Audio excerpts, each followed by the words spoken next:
वासुदेवाय।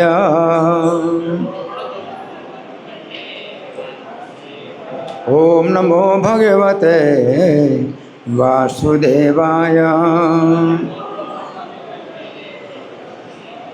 ओम नमो भगवते वासुदेवाय।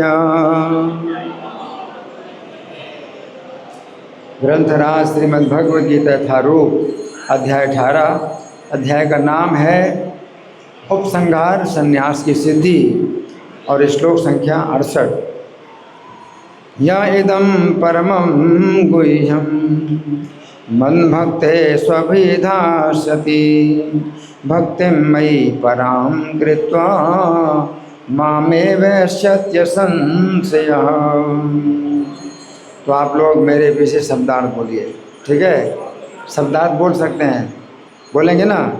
बोलिए। यह क्या हो गया? मुंह क्या है? मुंह आपका है कि नहीं है? बोलो, सब लोग बोलो। यह जो इदम इस परमम अत्यंत गुह्यम रहस्य को, और जोर से बोलो, मत मेरे भक्तेषु भक्तों में से अभिधास्यति कहता है, भक्तिम भक्ति को, मयि मुझको, पराम दिव्य, कृत्वा करके, माम मुझको, एवं निश्चय ही एष्यति प्राप्त होता है, असंशयः इसमें कोई संदेह नहीं है। और आगे आइए, जो सुनना चाहते हैं आगे आइए, और आगे आइए। हाँ, यहाँ पर डरने की क्या ज़रूरत है? आगे आइए, जो सुनना चाहते हैं आगे आइए। और जिनको जाना तो बाहर जा सकते हैं, कोई रोक नहीं रहा, आपके लिए कोई बंधन नहीं है। जाना चाहे तो बाहर जा सकते हो। जो सुनना चाहते हैं यहाँ पर आएँ, आगे आइए। जिनको जाना है तो बाहर जाएँ। सबको अपनी स्वतंत्रता है, अपनी इच्छा है। बाहर जाना चाहो बाहर जाओ, सुनना चाहो तो आगे आओ, ठीक है? अनुवाद मेरे पीछे बोलिए। जो व्यक्ति भक्तों को यह परम रहस्य बताता है, वह शुद्ध भक्ति को प्राप्त करेगा और अंत में वह मेरे पास वापस आएगा। भगवान ने जो है बहुत सीधा सीधा बता दिया, सीधा सीधा बता दिया। क्या? भक्तों को, मेरे भक्तों को, है ना? जो भक्तों को ये रहस्य बताता है। जो सुनते हैं, सुनने वाले भक्त हैं, भक्तों को ही बताना चाहिए, भक्तों को नहीं। अब भक्तों को नहीं बताना चाहिए, है ना? तो यहाँ पर हमने अनुवाद का पाठ किया।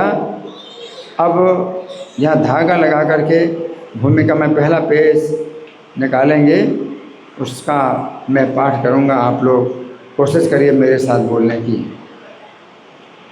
ओम अज्ञानतिमिरान्धस्य ज्ञानाञ्जन शलाकया चक्षुरुन्मीलितं येन तस्मै श्री गुरवे नमः। श्रीचैतन्यमनोभीष्टं स्थापितं येन भूतले स्वयं रूपः कदा मह्यं ददाति स्वपदान्तिकं। वन्देऽहं श्रीगुरो श्रीयुतपदकमलं श्रीगुरून् वैष्णवांश्च श्रीरूपं साग्रजातं सहगण रघुनाथान्वितं तं सजीवं साद्वैतं सावधूतं परिजनसहितं कृष्णचैतन्यदेवं श्रीराधा कृष्णपादं सहगण ललिता श्रीविशाखान्वितांश्च। हे कृष्ण करुणा सिंधु दीनबंधो जगत्पते गोपेश गोपिकाकांत राधाकांत नमोस्तुते। तप्त कांचन गौरांगी राधे वृंदावनेश्वरी वृषभानुसुते देवी प्रणमामि हरिप्रिये। वाञ्छाकल्पतरुभ्यश्च कृपा सिन्धुभ्य एव च पतितानां पावनेभ्यो वैष्णवेभ्यो नमो नमः। जय श्री कृष्ण चैतन्य प्रभु नित्यानंद श्री अद्वैत गदाधर श्रीवासादि गौर भक्त वृंद। हरे कृष्णा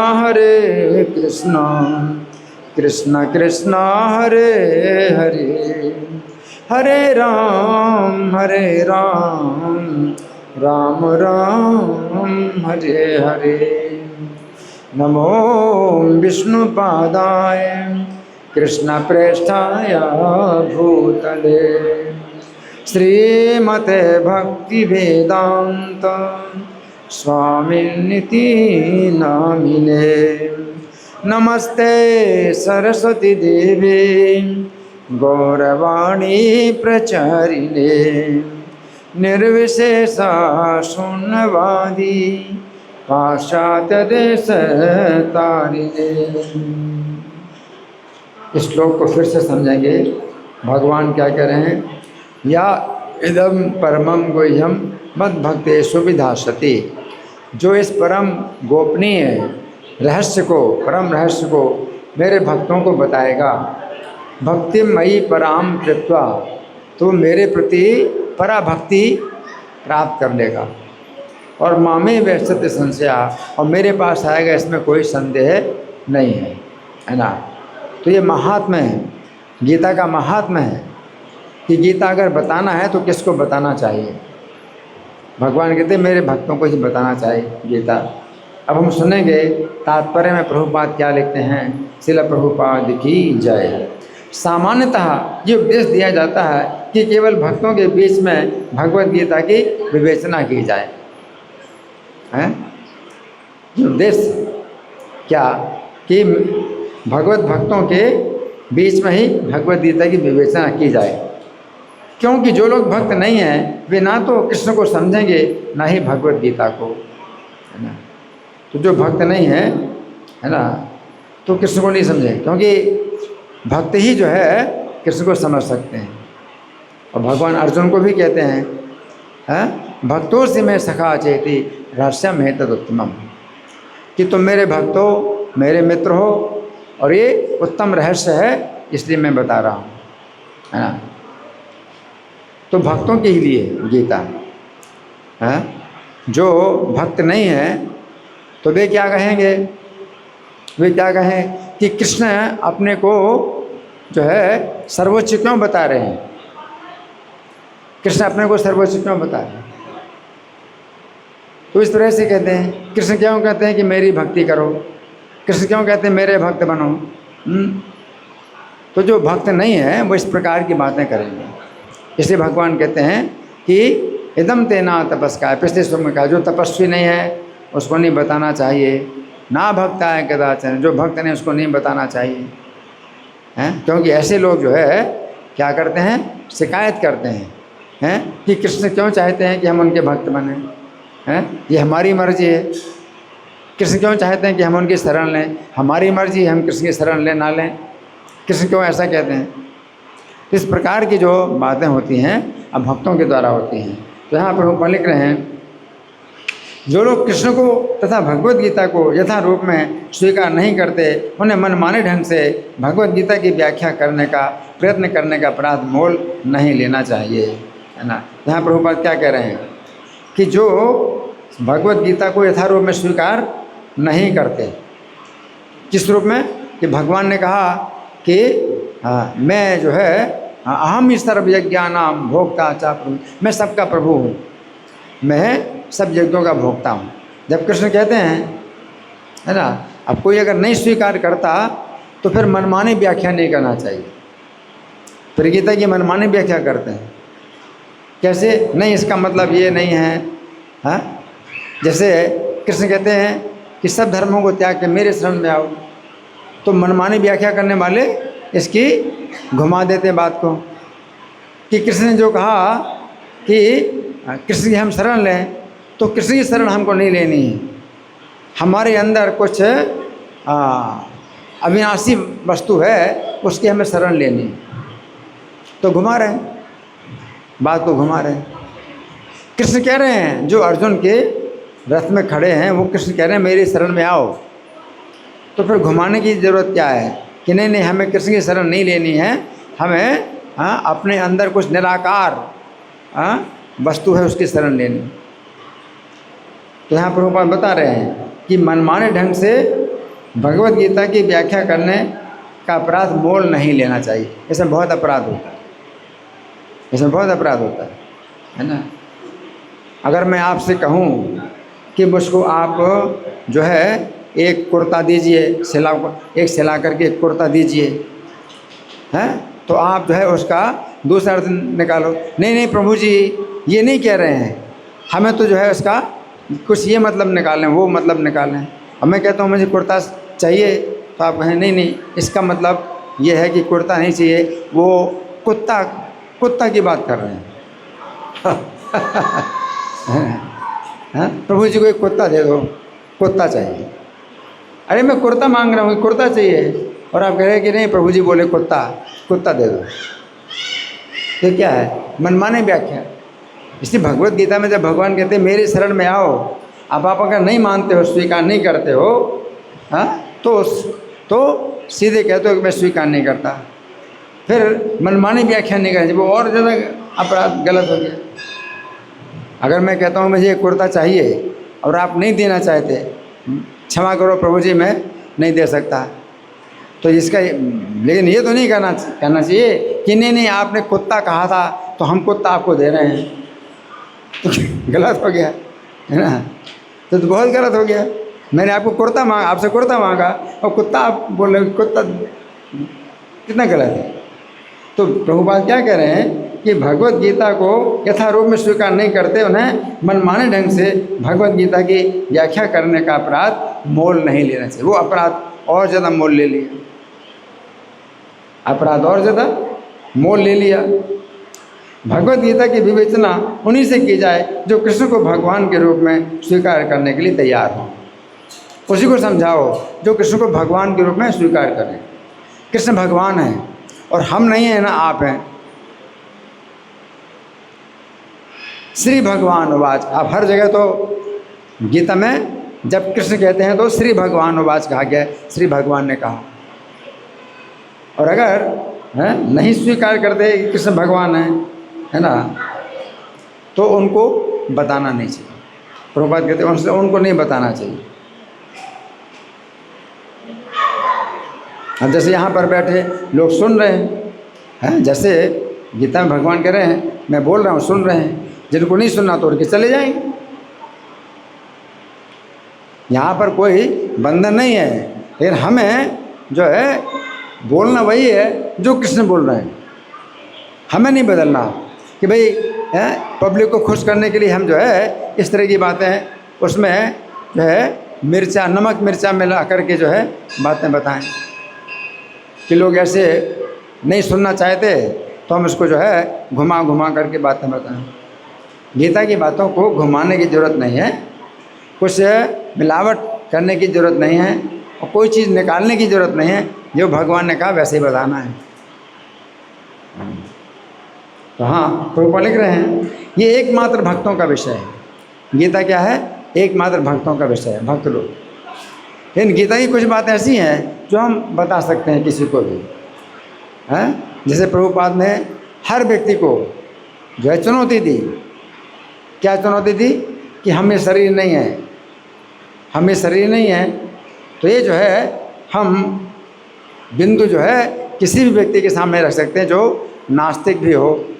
तो गीता में भगवान को नहीं मानता, कृष्ण को नहीं मानता भगवान, तो हम कहते नहीं, हम वो बात नहीं कर रहे हैं, हमारा वो टॉपिक नहीं है। हमारा टॉपिक तो है कि हम ये शरीर नहीं है।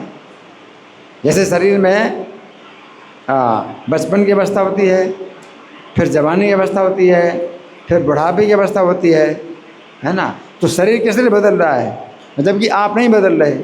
उसी प्रकार से दूसरे शरीर की प्राप्ति हो जाएगी तो इसमें क्या दिक्कत है। तो ये बात जो है हम आज की शिक्षा में भी जो है चुनौती देते हैं कि आज की शिक्षा गलत है। स्कूलों में कॉलेजों में जो शिक्षा दी जा रही है गलत है कि इस जीवन के बाद अगला जीवन नहीं है, अगला जीवन है। जैसे इस जीवन में आपका शरीर बदल गया, पूरा बदल गया। 20 साल पहले ये शरीर नहीं था, बिल्कुल दूसरा शरीर था, है ना। लेकिन आप तो कहते हैं कि आप वही हैं, आप नहीं बदले। आप कहते हैं मैं वही हूँ, आप वही बदले, आप नहीं बदले, आप वही हैं, शरीर बदल गया। उसी प्रकार से इस शरीर को छोड़ने के बाद दूसरा शरीर मिल जाएगा, उसमें क्या दिक्कत समझ में। तो ये गीता की इस बात को तो हम जो है हर जगह लागू कर सकते हैं, हर जगह। लेकिन जहाँ तक कृष्ण कहते हैं मेरी शरण में आओ, है ना, सर्वलोक महेश्वरम, है, जब भगवान कहते हैं कि जो मुझे सर्वलोक महेश्वरम जान लेता है तो उसको शांति मिलती है। तो अगर हम ये बात बताएंगे तो वो जो है अशांत हो जाएगा। जो भक्त है वो इस बात को समझ करके उसको शांति मिलेगी। अब भक्त है उसको जब हम कहते हैं कि कृष्ण को समझो कि सर्वलोक महेश्वरम है तो और अशांत हो जाएगा।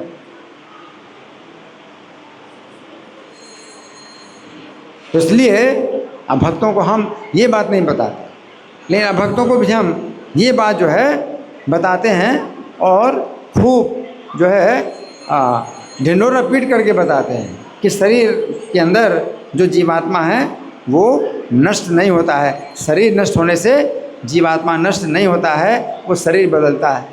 ये बात जो है हम खुल करके बताते हैं। तो यहाँ पर ऊपर लिख रहे हैं ये एकमात्र भक्तों का विषय है, दार्शनिक चिंतकों का नहीं। लेकिन जो कोई भी भगवत गीता को यथारूप में प्रस्तुत करने का सच्चे मन से प्रयास करता है वो भक्ति के कार्यकलापों में प्रगति करता है और शुद्ध भक्तिमय जीवन को प्राप्त होता है। ऐसी शुद्ध भक्ति के फलस्वरूप उसका भगवंत धाम जाना निश्चित है।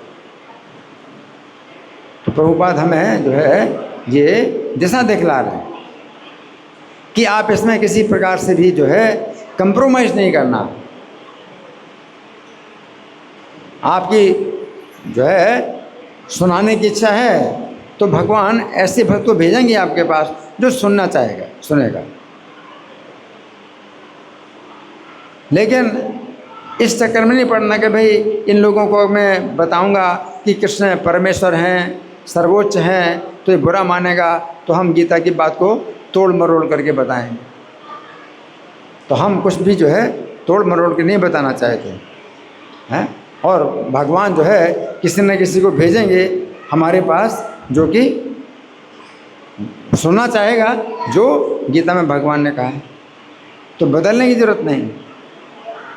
अगर आपने निश्चित कर लिया कि नहीं गीता की बात को हम नहीं बदलेंगे, हाँ, कोई जो है सुने या ना सुने हम गीता की बात को नहीं बदलेंगे, तो भगवान किसी ऐसे व्यक्ति को भेजेंगे आपके पास जो सुनेगा, उसी प्रकार सुनेगा जैसा भगवान ने कहा है।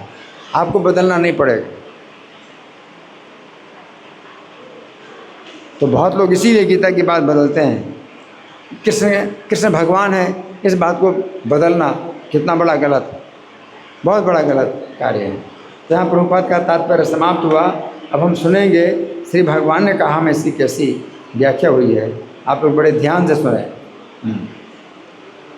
तो यहाँ पर भगवान कह रहे हैं जो व्यक्ति इस परम रहस्य को मेरे भक्तों को बताएगा, है ना।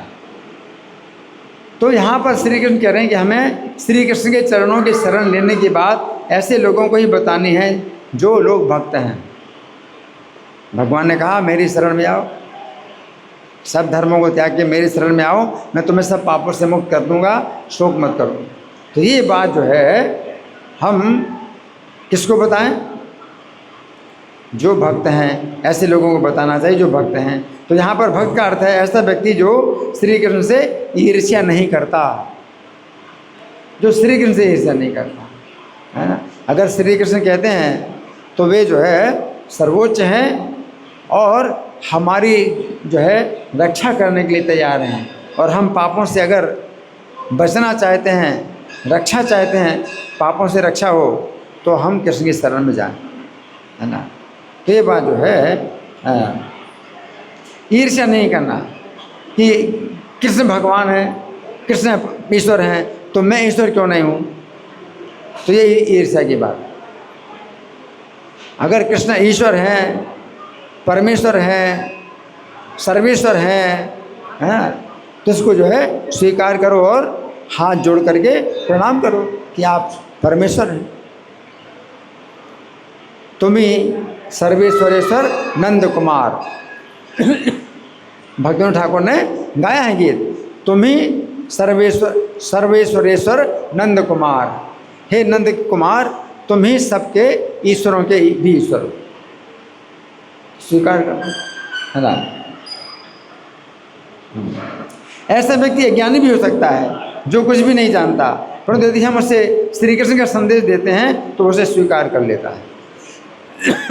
ऐसे लोग जो है बहुत से बिल्कुल अनजान होते हैं, उन्हें कुछ पता नहीं, उनको बताओ तो वो स्वीकार कर लेते हैं, है ना। तो ऐसे भी लोग होते हैं, परंतु यदि हम उसे श्री कृष्ण का संदेश देते हैं तो वो उसे स्वीकार कर लेता है। भागवत 11:2-46 में कहा गया है कि मध्यम अधिकारी भक्त के 4 प्रकार के कार्य होते हैं। पहला कार्य है वो श्री कृष्ण से प्रेम करता है, मध्यम अधिकारी भक्त श्री कृष्ण से प्रेम करता है पहला। दूसरा, वो श्री कृष्ण के भक्तों से मित्रता करता है, श्री कृष्ण के भक्तों से मित्रता करता है। फिर तीसरा, अज्ञानी व्यक्तियों पर दया करता है। अज्ञानी का मतलब उन्हें पता नहीं कुछ और आप जो बताओगे वो मान लेंगे। ऐसे अज्ञानी लोग होते हैं, उन्हें कुछ पता नहीं, अगर आप बताते हो गीता की बात तो जैसा बताओगे वैसा मान लेंगे, तो अज्ञानी पर दया करता है। और चौथा, वो द्वेष करने वालों की उपेक्षा करता है, जो द्वेष करते हैं, है ना, जो कृष्ण की बात से जो है उनको ईर्ष्या होती है, कि कृष्ण अपने को ईश्वर कहते हैं, तो मैं जो है पसंद नहीं करता ये बात। क्यों पसंद नहीं करता? ईर्ष्या। अगर कृष्ण कहते हैं कि वे परमेश्वर हैं और आप उनकी शरण में जाओगे तो जन्म मरण के कष्ट से छूट जाओगे, तो उसको जो है ईर्ष्या होती है कि कृष्ण परमेश्वर हैं और मैं क्यों नहीं परमेश्वर। तो ऐसे ईर्ष्या करने वालों से क्या करना है? दूर रहना है। ये समझने की बात है कि यहाँ पर श्री कृष्ण का संकेत ऐसे अज्ञानियों के लिए है जिन्हें इस गुह्यतम ज्ञान की सूचना नहीं मिली है, और जिस समय उन्हें इस गुह्यतम ज्ञान की सूचना मिलती है तो तुरंत स्वीकार कर लेते हैं। वैसे भक्त नहीं है, लेकिन अगर आप उनको बताते हो तो मान लेते हैं कि हाँ ठीक है, तो वही जो है अज्ञानी है। तो यहाँ पर श्री कृष्ण कह रहे हैं हमें ये गुह्यतम संदेश भक्तों को बताना चाहिए। और प्रभुपाद की पुस्तक में वर्णन आता है कि जिस समय श्रील प्रभुपाद न्यूयॉर्क शहर के अंतर्गत बाबरी नामक स्थान में रहने के लिए तैयार हुए। न्यूयॉर्क में सबसे गंदा स्थान है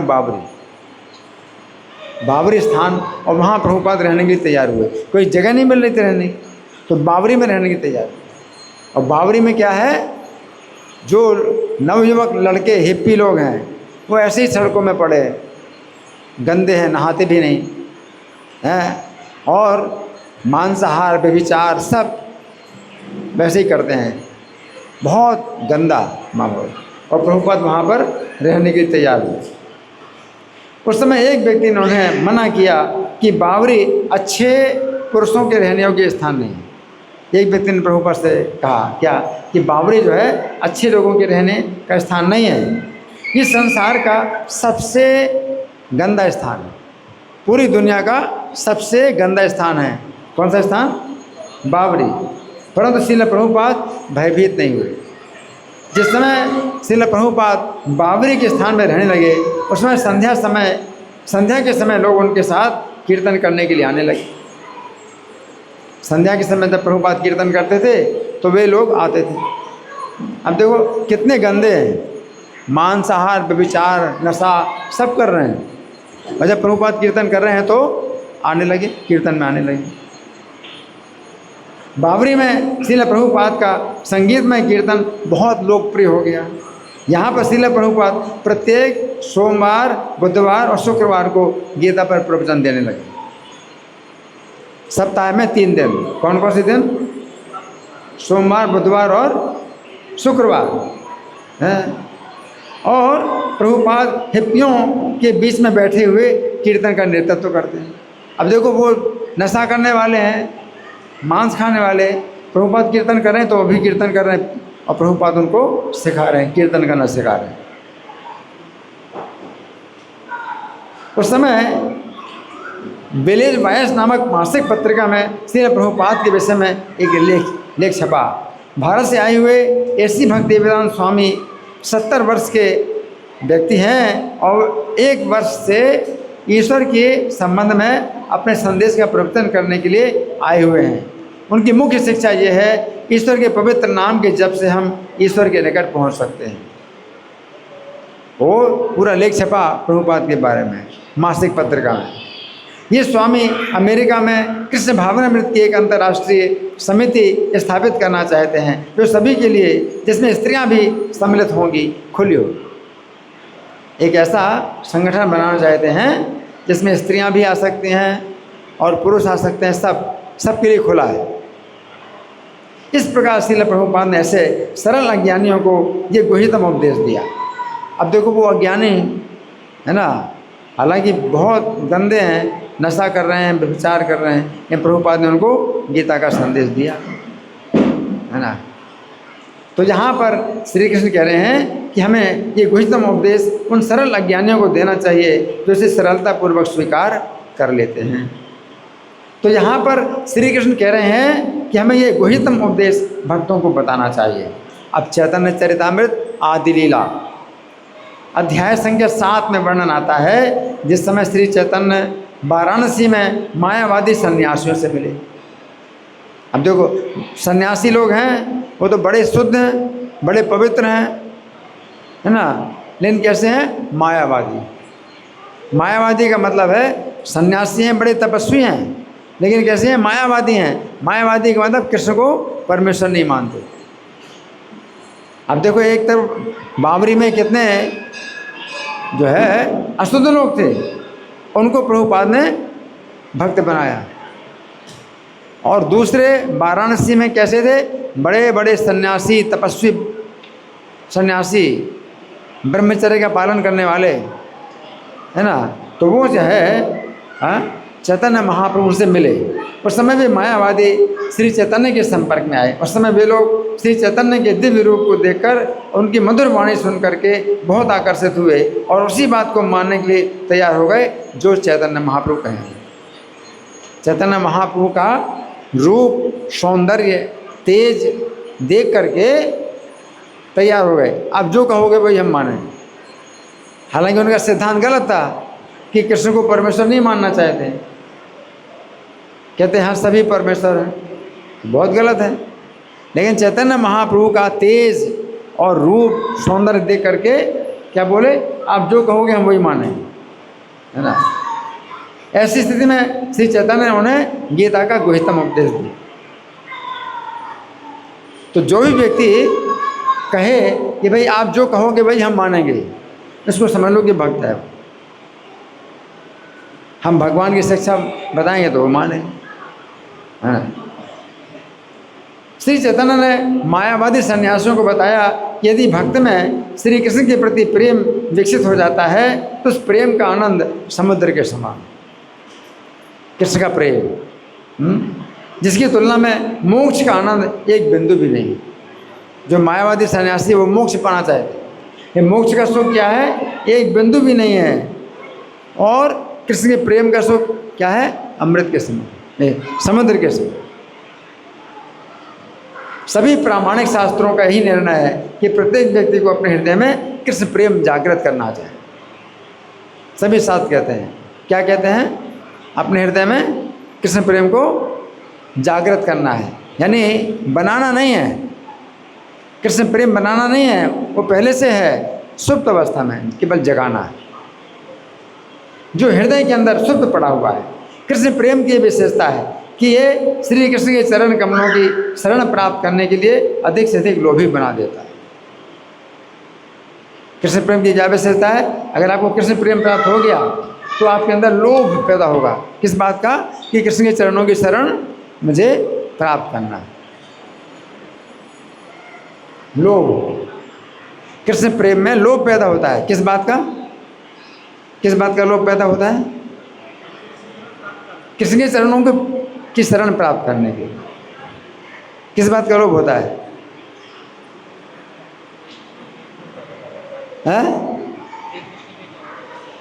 कृष्ण के चरणों की शरण प्राप्त करने का लोभ पैदा होता है। अगर कृष्ण प्रेम प्राप्त हो जाए तो आपको तो लोभ पैदा होगा। कृष्ण के चरणों की शरण प्राप्त करने के लिए लोभ पैदा होता है। कृष्ण का प्रेम प्राप्त करना ही जीवन का परम लक्ष्य। सबसे बड़ा लक्ष्य क्या है? कृष्ण प्रेम प्राप्त करना। श्री कृष्ण ही परम सत्य पूर्ण पुरुषोत्तम भगवान है। उनका शरीर पूर्ण आध्यात्मिक है। श्री कृष्ण के नाम, उनकी लीलाएं सभी आध्यात्मिक हैं। जो व्यक्ति श्री कृष्ण के दिव्य शरीर को भौतिक प्रकृति से निर्मित मानता है वो श्री कृष्ण के चरण कमलों में सबसे बड़ा अपराधी। भगवान कृष्ण का जो शरीर है ये हमारी तरह भौतिक नहीं है। हमारा शरीर खून और मांस का बना हुआ है, और कोई कहे कि कृष्ण का भी शरीर ऐसे ही हमारी तरह है, खून मांस का बना हुआ है, तो वो क्या है? कृष्ण के चरणों का अपराधी है। इससे बढ़कर पूर्ण पुरुषोत्तम भगवान की अन्य कोई निंदा नहीं। ये बहुत बड़ी निंदा है अगर आप कृष्ण के शरीर को कहते हैं कि उनका भी शरीर हमारी तरह खून और मांस का बना हुआ है ना। निंदा। मायावादी सिद्धांत इतना दूषित है, इसमें नगण्य जीवों को परम सत्य भगवान माने। मायावादी सिद्धांत कितना गलत है कि हर व्यक्ति को कहते हैं भगवान। कितना गलत है, बहुत गलत। श्री चैतन्य की इन बातों को सुनकर वहाँ पर उपस्थित सारे मायावादी आश्चर्यचकित रह गए। अब भगवान ने जब ये बातें कहीं तो मायावाद का तो पूरा खंडन कर दिया, तो मायावादी थे बड़े चकित हो गए। तो यहाँ पर श्री कृष्ण कह रहे हैं यदि मायावादी लोगों का भी श्री कृष्ण की भक्ति की ओर झुकाव हो जाए तो उन्हें भी श्री कृष्ण के द्वारा गुह्यतम ज्ञान दिया जा सकता है। अब भगवान क्या कहते हैं कि जो ऐसा करता है वो मेरी पराभक्ति प्राप्त करके निस्संदेह मेरे पास आएगा, है ना। तो यहाँ पर श्री कृष्ण कह रहे हैं कि जो व्यक्ति श्री कृष्ण के गुह्यतम उपदेश बताकर लोगों को भक्त बनाएगा वो श्री कृष्ण की पराभक्ति प्राप्त करेगा। अगर आप भक्त बनाते हो, कृष्ण का गुह्यतम उपदेश बताना क्या कि कृष्ण की शरण लो तो आप जन्म मरण से छूट जाओगे, हैं। माला पर जप करो, हरे कृष्ण मंत्र की माला पर जप करो, है ना।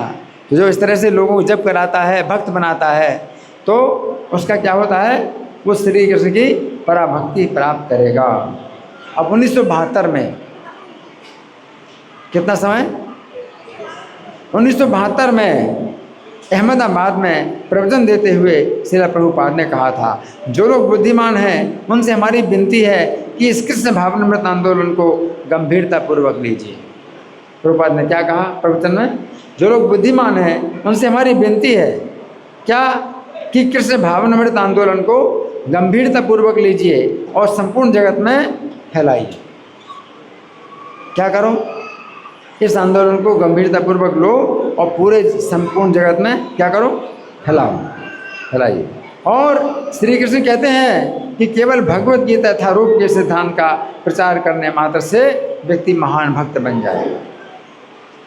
तो भगवत गीता यथारूप का प्रचार करना है। तो प्रभुपाद ने ये भगवत गीता यथारूप पहले से दे दी, आप इसका केवल प्रचार करो, तो इससे क्या होगा? आप महान भक्त बन जाएंगे। चैतन्य भागवत आदि खंड में कहा गया है कि जो व्यक्ति श्री चैतन्य की दिव्य लीलाओं को पढ़कर भक्तों को सुनाता है, भगवान चैतन्य की दिव्य लीलाओं को पढ़ करके जो सुनाता है अवश्य श्री चैतन्य की लीला में प्रवेश करता है। जो सुनाएगा चैतन्य महाप्रभु लीलाएं पढ़ करके, हैं, भक्तों को सुनाएगा, तो क्या होगा? वो चैतन्य की लीला में प्रवेश करेगा। फिर उसी ग्रंथ के अंतर्गत आदि खंड में कहा गया है कि जो श्री चैतन्य की ऐसी दिव्य महिमा और चरित्रों को पढ़कर भक्तों को सुनाता है उसे भगवान श्री चैतन्य की प्राप्ति होती है। सम्मोहन तंत्र के अंतर्गत गर्ग संहिता महात्म्य के अंतिम श्लोक में कहा गया है कि जो व्यक्ति श्री कृष्ण की ऐसी दिव्य महिमा को पढ़कर भक्तों को सुनाता है वो समस्त पापों और दुखों से छूट जाता है। तो उसमें क्या पढ़ के सुनाने में क्या दिक्कत है? आपको कुछ प्रवचन देने की जरूरत नहीं, पढ़ के ही सुनाओ। और जो प्रवचन देते हैं और अपनी बातें जोड़ते जाते हैं तो उनका प्रवचन बेकार कचड़ा है। और आप पढ़ करके सुनाते हो कृष्ण की महिमा को तो वो क्या है, उसको क्या है, समस्त पापों से और सब दुखों से छूट जाएगा। देखो सरल भी है और सबसे बड़ा फायदा भी। कितना सरल है, आप पढ़ करके सुनाओ, भक्तों को सुनाओ।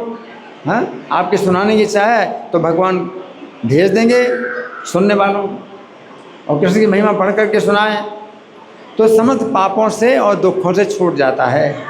तो यहाँ पर श्री कृष्ण कह रहे हैं कि जो व्यक्ति श्री कृष्ण के गुह्यतम उपदेश को बताकर लोगों को भक्त बनाएगा उससे श्री कृष्ण की पराभक्ति प्राप्त होगी। तो यहाँ पर श्री कृष्ण कह रहे हैं कि जो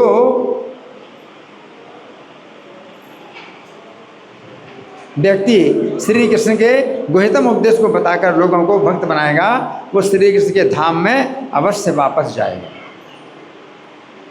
क्या क्या होगा? श्री कृष्ण के धाम में अवश्य वापस जाएगा। वापस जाने का मतलब क्या है कि हम वहीं से आए हैं, आए नहीं हैं, गिरे हैं। और गिरे हैं तो चोट लगी और चोट लगने के कारण दिमाग से भूल गए सब। कोई गिरता है ना ऊपर से तो ऐसी चोट लगती है कि फिर सब भूल जाता है। तो हम वहाँ से गिरे हैं और भगवान आते हैं, भगवान आते हैं अपने धाम से आते हैं, है ना, और हम गिरे हैं, है ना। तो ये अंतर है। और पद्म पुराण के उत्तरखंड के भागवत महात्म्य के 5वें अध्याय में वर्णन आता है कि जिस समय गोकर्ण ने तुंगभद्रा नदी के तट पर श्री कृष्ण की महिमा से भरी हुई श्रीमद् भागवत की कथा सुनाई, उस समय कथा की समाप्ति पर एक अत्यंत आश्चर्य की घटना हुई। गोकर्ण ने 7 दिन तक श्रीमद् भागवत की कथा सुनाई। कौन सी कथा सुनाई? श्रीमद् भागवत की कथा सुनाई। तो समाप्ति पर, कथा की समाप्ति पर एक बहुत आश्चर्य की घटना हुई। वहाँ पर भक्तों से भरे हुए विमानों के साथ श्री कृष्ण प्रकट हो गए। हरि बोल। भक्तों से भरे हुए विमानों के साथ श्री कृष्ण प्रकट हो गए और स्वयं हर्षित होकर 5 जन्य शंख की ध्वनि करने लगे। भगवान आपके पास 5 जन्य शंख होता है, शंख बजाने लगे भगवान। उन्होंने गोकर्ण को हृदय से लगा लिया। गोकर्ण जो कथा सुनाया, जैसे 7 दिन कथा सुनाई भागवत की, उसको भगवान कृष्ण ने क्या किया? अपने हृदय से लगा लिया। जिसने कथा सुनाई उसको भगवान ने क्या किया? अपने हृदय से लगा लिया और अपना सखा बना लिया, फ्रेंड। जो व्यक्ति भगवान की कथा सुनाता है तो भगवान का क्या बन जाता है? सखा बन जाता है ना। उन्होंने क्षण भर में सभी श्रोताओं को मेघी के समान श्याम वर्ण रेशमी पीताम्बरधारी बना दिए। एक क्षण का मतलब 4 मिनट में जितने श्रोता थे, गोकर्ण को तो अपने समान बना लिया, है ना। यानी कृष्ण के साथ एक गोप बालक बन गए, कृष्ण के साथ रहने वाले एक गोप सखा बन गए। लेकिन बाकी लोगों को, श्रोता लोगों को क्या किया? श्याम वर्ण रेशमी पीताम्बरधारी बना दिया। वे सभी लोग गोकर्ण की कृपा से विमान पर चढ़ा दिए गए और उन्हें श्री विष्णु की सेवा में वैकुंठ धाम भेज दिया गया। वैकुंठ धाम चले गए जितने श्रोता थे। परंतु चूंकि गोकर्ण ने सभी को भागवत की कथा सुनाई, श्री कृष्ण की कथा सुनाई, इसलिए भक्त वत्सल भगवान श्री कृष्ण गोकर्ण के इस कार्य से प्रसन्न होकर उन्हें अपने साथ लेकर गोलोक धाम चले गए। गोलोक धाम और वैकुंठ से भी ऊपर है। तो गोकर्ण को भगवान अपने गोलोक धाम ले गए हैं। तो यहाँ पर श्री कृष्ण कह रहे हैं कि जो व्यक्ति श्री कृष्ण की गुह्यतम महिमा को बताकर लोगों को भक्त बनाता है वो श्री कृष्ण को विशेष प्रिय होता है। तो यहाँ पर भगवान ने क्या कहा है कि वो मेरी पराभक्ति प्राप्त करेगा। तो मेरे भक्तों को सुनाए, मेरे भक्तों को सुनाए। क्या सुनाए? मेरी महिमा। भगवान कहते मेरी महिमा सुनाए मेरे भक्तों को, है ना। तो आज का जो है हमने चर्चा की श्लोक पर। अब हमारे पास कुछ समय है आप लोगों के साथ कुछ चर्चा, कोई मंथन, कोई प्रश्न, या मैं प्रश्न करूं? मैं प्रश्न करूं? ठीक है, अच्छा मैं प्रश्न कर रहा हूं। तो यहाँ भगवान क्या कह रहे हैं कि मेरे भक्तों को जो ये परम गोपनीय रहस्य बताएगा है, तो वो क्या होगा, उसका क्या होगा, कौन बताएगा? भगवान ने क्या कहा? जो मेरे भक्तों को परम रहस्य बताएगा गीता का, तो है जन्म मरण से मुक्त हो जाएगा। और भी कुछ बताया? पराभक्ति प्राप्त है, पराभक्ति प्राप्त करेगा और मेरे पास आएगा। जन्म मरण से मुक्त होना तो छोटी सी बात है, भगवान के पास रहना बहुत बड़ी बात, भगवान के साथ रहना बहुत बड़ी बात है ना। किसमें हमने कौन सी कथा सुनाई, किसके बारे में बताया? जिसको भगवान अपने साथ ले गए गोलोक धाम में, गोकर्ण में। और बाकी जितनी कथा सुनने वाले हैं उनको कहाँ भेजा? वैकुंठ में भेजा, वैकुंठ भेजा। लेकिन भगवान के साथ रहने के लिए गोकर्ण को भगवान अपने साथ ले गए, वो विशेष बात। जन्म मरण से छूटना से बढ़कर के वैकुंठ में जाना है। जन्म मरण से कोई छूट जाता है तो मुक्ति प्राप्त कर लेता है, लेकिन वैकुंठ में अगर नहीं जाता तो वापस आएगा फिर इस संसार। वैकुंठ में जाए तो वहाँ से वापस नहीं आएगा, लेकिन अगर जन्म मरण से छूट गया और वैकुंठ नहीं गया तो फिर वो वापस आएगा इस संसार में, क्योंकि निराकार ब्रह्म ज्योति में वो हमेशा नहीं रह सकता। या तो वैकुंठ में जाओगे भगवान विष्णु की सेवा में, और या फिर इस संसार में वापस जन्म मरण के माया की सेवा में, है ना। तो जो है, जो भगवान यहाँ पर बता रहे हैं कि मेरे भक्तों को बताए, है ना। तो इसका क्या मतलब है मेरे भक्तों को बताए? हम तो जो है जैसे यहाँ पर बता रहे हैं, प्रभुपाद ने हिप्पियों को भी बताया गीता का उपदेश, उनको भी भक्त बनाया। तो भगवान जो कह रहे हैं कि गीता का ये परम रहस्य मेरे भक्तों को बताएं, तो इसका क्या मतलब हुआ? कौन बताएगा? हैं? माइक नहीं है?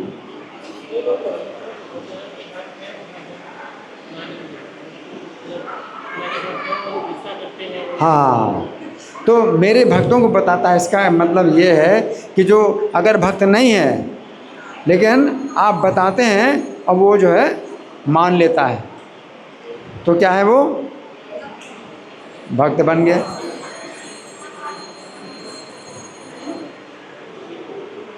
तो जैसे हमने उदाहरण दिया, किसका उदाहरण दिया? जैसे हिप्पियों का उदाहरण दिया। प्रभुपाद जो है न्यूयॉर्क में अकेले थे, और हिप्पी लोग क्या करते थे? नशा करते थे, व्यभिचार करते थे, मांसाहार करते थे, सब करते थे। लेकिन प्रभुपाद ने जब उनको गीता का उपदेश दिया तो उन्होंने सुना, माना। तो इसका मतलब क्या हुआ? भक्त बन गए। तो भगवान कहते हैं मेरे भक्तों को बताओ। तो या तो मेरे भक्तों को बताओ या फिर उनको भक्त बनाओ।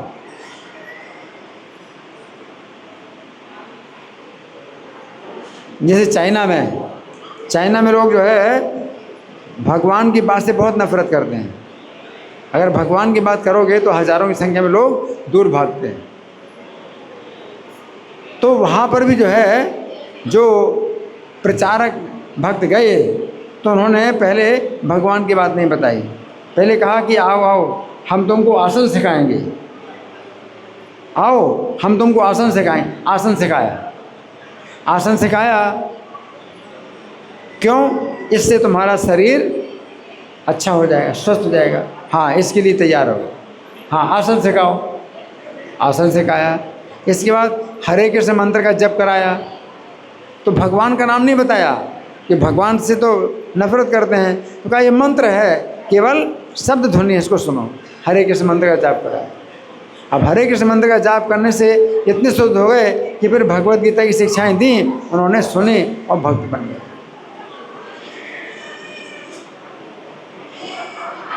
तो भगवान तो यहाँ पर कह रहे हैं कि मेरे भक्तों को बताना, लेकिन अब कलयुग में ऐसे हैं कि कोई भक्त है ही नहीं, तो आप उसको भी बता सकते हो गीता का संदेश, जो भक्त नहीं है लेकिन मान लेता है। अगर मान लिया तो फिर क्या हो गया? भक्त बन गया। भक्त बना बिल्कुल आसान है। क्या? गीता में कृष्ण जो कहते हैं वो मैं मानता हूँ, बस इतना है। या कोई मुझसे कहे प्रभु जी आप जो कहेंगे वो मैं मानता हूँ, भक्त बन, कि मैं वही बोलता हूँ जो कृष्ण ने बोला, तो वो भक्त बन गया। तो बहुत से लोग देख करके ही किसी भक्त को कहते हैं हाँ मेरी बड़ी श्रद्धा है, ये भक्त जो कहेंगे वो मैं मानूंगा।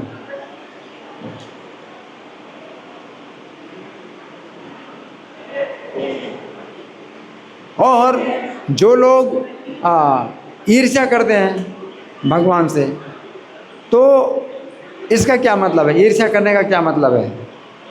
कौन बताएगा? भगवान से ईर्ष्या करते हैं उनको नहीं बताना गीता का उपदेश, तो ईर्ष्या करने का क्या मतलब है? कौन बताएगा? नहीं मानते, नहीं मानते हैं, वो तो खैर नास्तिक हैं। ईर्ष्या करते हैं, ईर्ष्या का मतलब नहीं, ईर्ष्या का मतलब है कि वो कहते हैं कि कृष्ण क्यों भगवान है, हम क्यों नहीं भगवान। ईर्ष्या का मतलब ये है कि कृष्ण जो है सबके ईश्वर हैं, परम ईश्वर हैं, और हम क्यों नहीं हैं, उसको कहते हैं ईर्ष्या। ईर्ष्या का मतलब यही होता है, आपके पास अगर 1 लाख रुपया है तो मेरे पास क्यों नहीं, इसके पास 1 लाख रुपया कैसे आ गया, ईर्ष्या कहलाती है। तो ईर्ष्या नहीं करना। और हम भगवान बन भी नहीं सकते। हमारा स्वरूप है कृष्ण का नित्य दास। तो कुछ लोग जो है गीता की बातों को बदल देते हैं। क्या कहते हैं? हाँ कृष्ण भगवान है, कोई बात नहीं, तुम भी भगवान बन जाओगे, हमसे कुछ मंत्र ले लो और 10,000 रुपये दे दो और 6 महीने में तुम भी भगवान बन जाओगे। अब गीता की बात को जो है सब उलट करके वो जो है लोगों को खुश कर रहा है। तो खुश करने की ज़रूरत नहीं है। जो ईर्ष्या करने वाले हैं वो करें ईर्ष्या, हम उनसे दूरी बना के रहेंगे। हम उन्हें खुश नहीं करेंगे कि नहीं कोई बात नहीं है, तुम भी ईश्वर बन जाओगे। और ईर्ष्या करने वाला कहता है कि मैं क्यों नहीं ईश्वर हूँ। तो हम जो है ऐसा नहीं करेंगे कि चलो ठीक है, तुम भी ईश्वर बन जाओगे। तो 6 महीने में ईश्वर बनने का जो है 10,000 रुपया मुझे दे दो और 6 महीने में ईश्वर बन जाओगे। तो गीता के संदेश को बदलने की जरूरत नहीं है। अगर कृष्ण गीता में कहते हैं कि मेरे जन्म बहुत हुए, तुम्हारे जन्म बहुत हुए, तुम उन सबको नहीं जानते हो, मैं सबको जानता हूँ, तो आप ऐसे भगवान नहीं बन सकते कि आप प्रत्येक जीव के प्रत्येक जन्म की हर बात को जानते हो। आप अपने जीवन की भी हर बात को नहीं जानते, आपको याद भी नहीं है। आप रोज़ यहाँ क्लास में नहीं आते,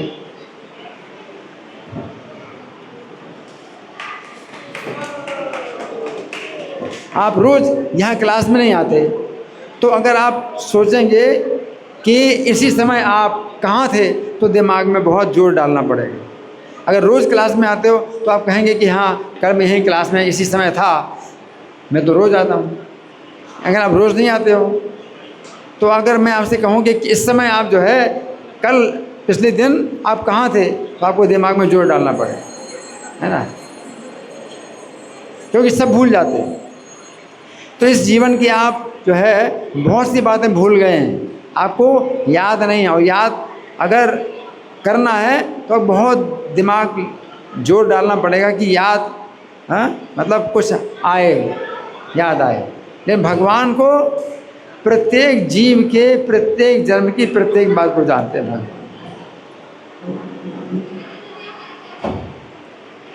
मेरे प्रत्येक जन्म की, कितने जन्म हुए, 10,000 साल पहले मैं किस रूप में था और कहाँ पर था और क्या कर रहा था, भगवान जो है जानते हैं उसमें। और भगवान को जोर लगाने की ज़रूरत नहीं है, भगवान जानते हैं। 10,000 साल पहले, 10,000 साल पहले आप कौन से शरीर में थे और कहाँ पर थे और क्या कर रहे थे, भगवान को पता है। उसमें ये नहीं कि भाई कंप्यूटर में जो है डालना पड़ेगा, फिर सर्च करना पड़ेगा, फिर निकलेगा। भगवान को ऐसा नहीं, जरूरत नहीं। किसी भी व्यक्ति के बारे में भगवान 100 करोड़ साल पहले, 100 करोड़ साल पहले ये जो है कौन से शरीर में थी और कहाँ थी और क्या कर रही थी, भगवान को पता है। जोर डालने की जरूरत नहीं भगवान को। कि कोई तपस्वी समाधि में जाते हैं तो फिर 1 घंटा समाधि के बाद जो है पता चलता है कि पिछले जन्म में तुम क्या थी। तो 1 घंटा समाधि लगाने के बाद पता चलेगा कि पिछले जन्म में ये कौन थी, क्या थी। भगवान को ऐसा नहीं, भगवान कोई तपस्या नहीं करते भगवान बनने के लिए। इसलिए आप किसी भी तपस्या से जो है आप भगवान नहीं बन सकते, चाहे जितनी तपस्या करो। तो इसमें जो है ईर्ष्या करने की बात नहीं है, आपको स्वीकार करना है, ईर्ष्या नहीं करना है। आप भगवान नहीं बन सकते, किसी भी जन्म में, 100 जन्म में भी भगवान नहीं बन सकते। तो क्या बनना है, उनका सेवक बनना ना। और कोई ईर्ष्या करे कि नहीं ये बात मुझे बिल्कुल पसंद नहीं है, मैं भगवान की सेवा करूं, भगवान हमारे मालिक हो जाएं, कृष्ण हमारे मालिक हो जाएं और मैं कृष्ण का नौकर,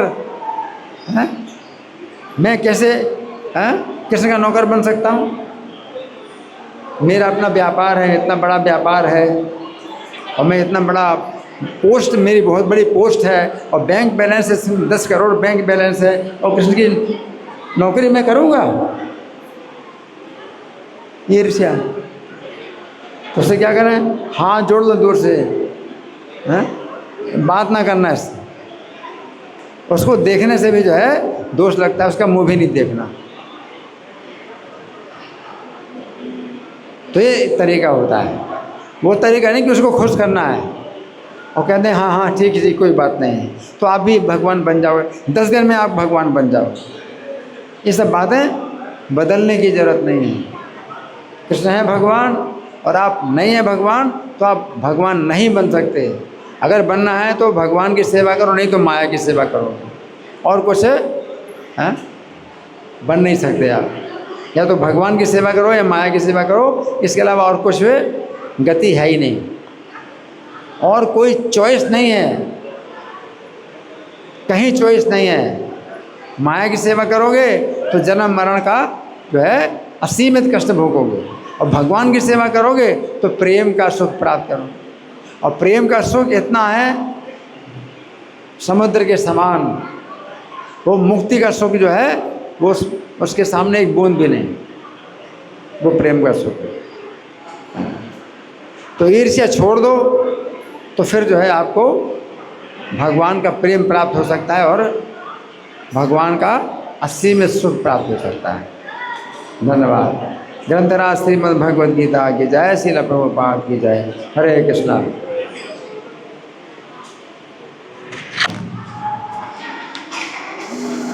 क्लास में आ गया।